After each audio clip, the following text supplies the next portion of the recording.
The fishing news is brought to you by Shoreline Insurance Agency. Win the incredible Steiger Craft, Evinrude, Lowrance Grand Prize Boat Package, and more in the Fisherman's 2018 Dream Boat Fishing Challenge. Get the details at thefisherman.com. The week started out blowing hard from the east and flooding many South Shore communities. By Tuesday, the wind subsided and the bays were fishable once again. But the deck has been shuffled because of the weather. Reports are scarce, and I don't think anybody will be fishing the ocean anytime soon. The big question is, what effect will all this weather, including the effects of Florence, have on the fall fishing going forward?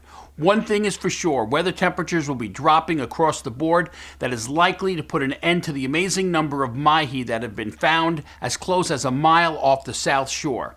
It will probably also put an end to the surprising number of cobia being taken along the South Shore, including several fish in the 30 to 60 pound range. Ocean fluking has been building momentum from Ambrose Channel to Montauk before the bad weather kicked in. Hopefully the ocean will settle down enough between the three tropical storms currently churning the Atlantic to give fluke fans more shots at a doormat before the season closes by the end of the month. Sea bass and porgy action in Montauk and the South Shore reefs and wrecks is likely to suffer from the large groundswells, but should bounce back once the ocean settles back down. Any boat owners attempting to get outside or offshore over the next few weeks will be dealing with the large swells generated by these storms.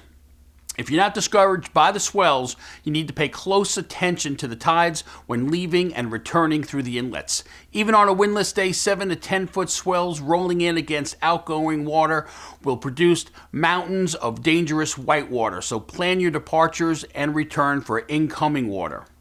North Shore anglers will not have to deal with ocean swells, but east winds on the weekend could make for a sloppy sound.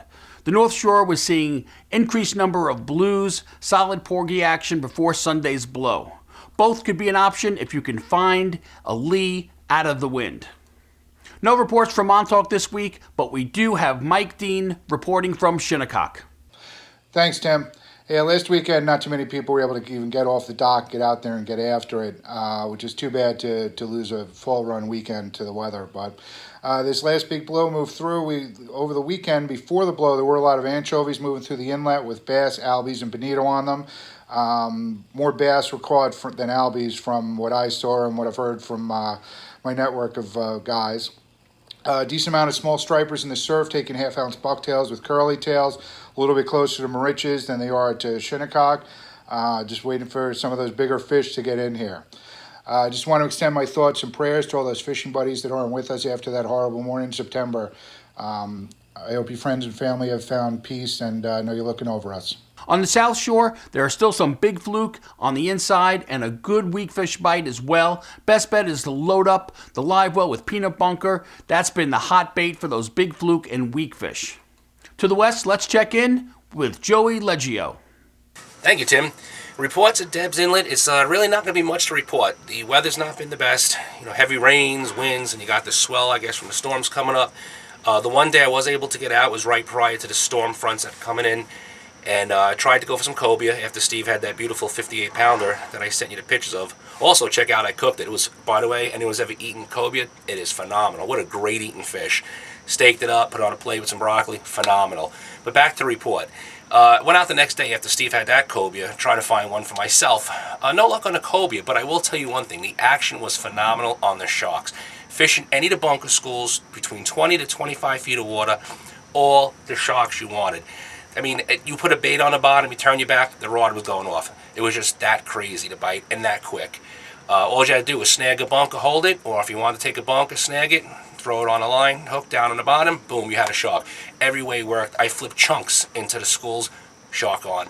Didn't matter what you did. So it was great action, but of course with this weather, I believe that that's going to be over. But we'll see when everything calms down after the storm and the swell and everything else. This just in from News 12 meteorologist Rich Von Olin. Lots of peanuts and small blues are around in the Island Park area. Let's check in now with Luke Feeney from Jamaica Bay. Thank you, Tim. Hey folks, if you looked outside this week, it's been raining since Sunday. That is not the best weather for fishing. Although the weather has not been optimal for fishing, I can report that the bait is definitely here for the weak fish, And after this weather break, I think the weak fish should be moving into Jamaica Bay, both off the helicopter ramp and at the mouth of Mill Basin Inlet. The albie bait is also here, small rain fish and minnows. And I think also after this weather break, the albies will be moving in shortly. It's only a matter of time. That water has to cool off just a little bit more until we see the prime conditions for some great fall fishing. There is still plenty of bait in the creeks, peanut bunker and regular bunker. There are still schoolie stripers being caught continually in the creek, both Garrettson Creek and Mill Basin Creek on the peanut bunker schools at night. You could always find those this time of year. It's always a great time. And don't forget what I told you last week about those stripers by the jetty. Very soon, both on mojos, trolling spoons, and bunker chunks. Nothing makes a better lure than a spoon or a mojo, and nothing makes a better bait than a fresh bunker chunk for a big fall bass by the Rockaway Jetty. That's it for this week. Hopefully the fishing picks up next week. And until the next time, tight lines. Let's check in the western part of the Sound with Aaron Diaversa. Hey guys, Aaron Diaversa reporting from the North Shore. The fishing has been the best it's been all year. Stripers are now here. I got out Saturday, Sunday, Monday, and Tuesday, and the fishing was amazing. Saturday was so-so with most porgies and snappers, but Sunday and Monday, stripers were everywhere. Even in the rough conditions, I was able to pull at least 15 stripers, schoolies, but they are still a fun fight. They are mostly falling for swim baits, spoons, and live peanut bunker. Topwater, I was able to catch them too, along with the fly. Porgies are still here, along with snappers. I was able to get a couple of fluke on Sunday, which was very surprising with the rough conditions. With not a lot of snappers being around with the rough conditions, Prabble's Beach was producing the most stripers. Now we're just waiting for the big bluefish. Till next week. On the North Shore, let's check in with Peter Tarnowski. Thanks, Tim. I normally don't dress this way, but with the weather being so bad, I figured I might as well go to work. The last couple of weeks have really been pretty bad weather-wise. Gale force winds and thunderstorms have been making it dangerous, even to fish within a bay and the harbor areas.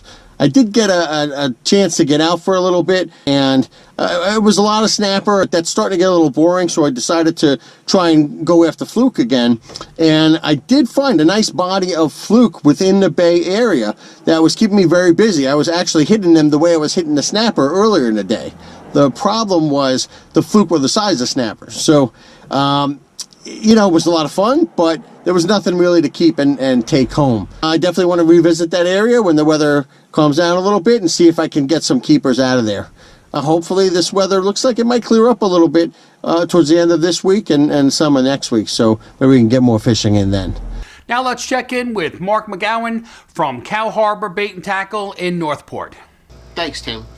This week's report for Huntington Bay and Eaton's Neck area is really all about the surf casting, guys. Boats have been held inside the harbor due to high east and north winds, but the dropping temperatures have been creating like foggy mornings, big thermal differences, and the wind has basically kept a lot of the bait fish pinned against the shoreline as well as in the back of the harbors. Working poppers, small tins, and sometimes bucktails has been working pretty well. I like poppers, they're my favorite way to go. But on an air of caution, this storm on the Carolinas coast, it's going to make very unusual conditions for us that we normally have seen all season. For guys that are going to be working tidal creeks, like Crab Meadow, for an example, please be careful because the meadow is going to fill up with a lot of water, and when it goes, it's going to be a huge current, so you really have to watch out for that. For those guys that are working some of the jetties, or you're working on a sandbar, Nesquag River for instance, or Comset, don't get stuck out on the bar with the incoming tide. I'd suggest going out with a fishing buddy and really looking at the conditions. But I'm telling you, with the bait that we have, these dropping temperatures, I've seen a 4-degree difference already. The North Shore is primed to explode with fishing. I bet as soon as this storm sweeps through, or maybe right before it, on Friday, Saturday, I'm predicting some nice fish, a lot of positive reports for next week. So be careful out there with this storm. Don't get over your head. Remember, it's only fishing, and you want to be careful, but go out and have a great time. Tight lines, and back to you, Tim. Let's get the latest from the surf with Fred Golofaro, Senior Fisherman Editor. Hey, thanks, Tim. And yeah, as far as the surf fishing goes, obviously things are going to be a little tough for a while. Since that easterly blow on the weekend, we've had a big surf up. Now we have the heave coming in from Hurricane Florence down off Carolina, and there's a couple of other storms lined up in back of her.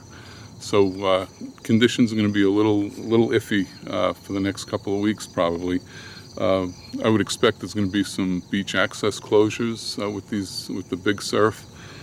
But there are options. You can if you can get to the inlets or fish around inlets.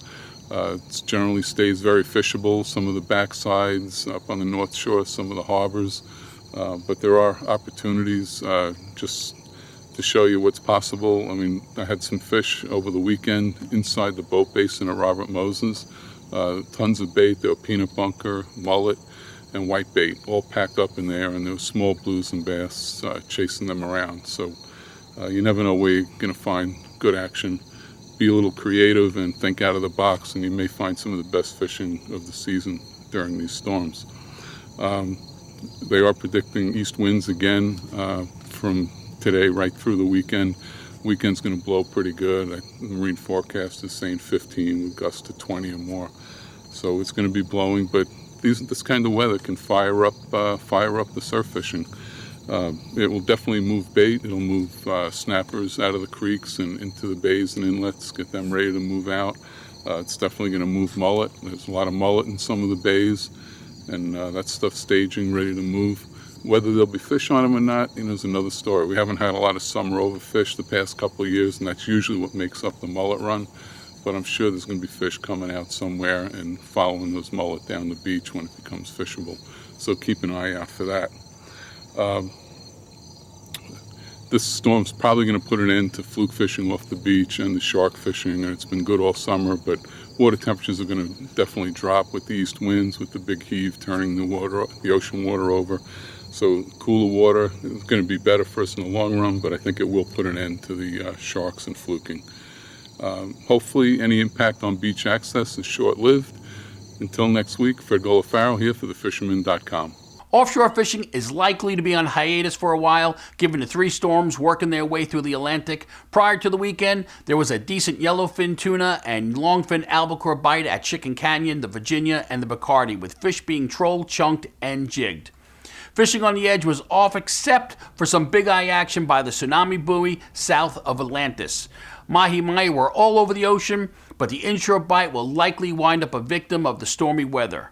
How the rest of the offshore season shapes up is largely dependent on the track of these 3 storms. Upcoming fishing events: September 21st to the 23rd, we have the Montauk Surf Fishing Classic.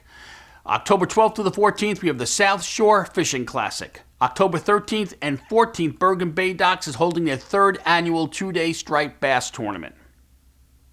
If you'd like to be part of our weekly video fishing forecasts, we're looking for social media savvy anglers for hyperlocal reporting from around the New York Metro and Long Island area. So if you're a captain, a tackle shop, or just an avid angler, contact me at libayrat@gmail.com. Remember, like our video, subscribe to our YouTube channel, and be a subscriber to the Fisherman magazine to be part of the Dreamboat contest. Get out there, catch 'em up. This is Tim C. Smith for thefisherman.com.